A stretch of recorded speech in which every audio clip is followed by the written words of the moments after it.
just overall impressions first on this Virginia season.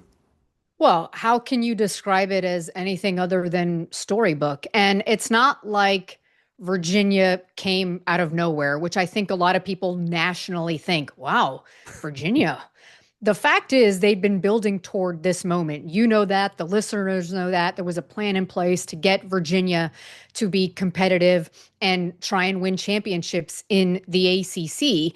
And in all of my conversations with Tony Elliott going back to January, there was a lot of confidence and belief that this was a team that would be better, that would compete, that would give itself a chance because they had the money to go into the portal. They felt good about the players that they were able to bring into the portal, starting with Chandler Morris, who in that first team meeting said, I didn't come here to just be bowl eligible. I came here to win a championship.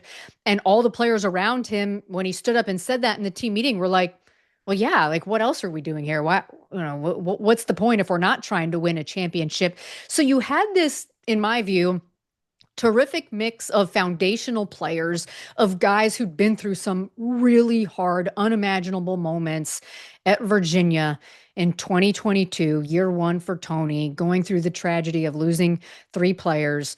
You had this foundation of guys who stayed and dedicated themselves to getting Virginia to a better place with the addition of guys through recruiting, with the addition of this portal class, which was the best one Virginia had ever signed, senior players who came here for one reason, and that was to help lift an entire program. And so when you've got that mix of guys who have this one vision and are playing for one goal, one purpose, and maybe put some of their own selfish goals aside to get Virginia to a place where they can compete, then you have this situation where you have a team, a true team, a collection of individuals that are all playing together. And I think we've seen that from the first game of the year for Virginia up until the end of the season. So, as we said earlier, the folks in the building aren't surprised. Maybe people outside are a little bit surprised. I'm not that surprised. I mean, I remember asking Tony in April, I think we talked about this on the podcast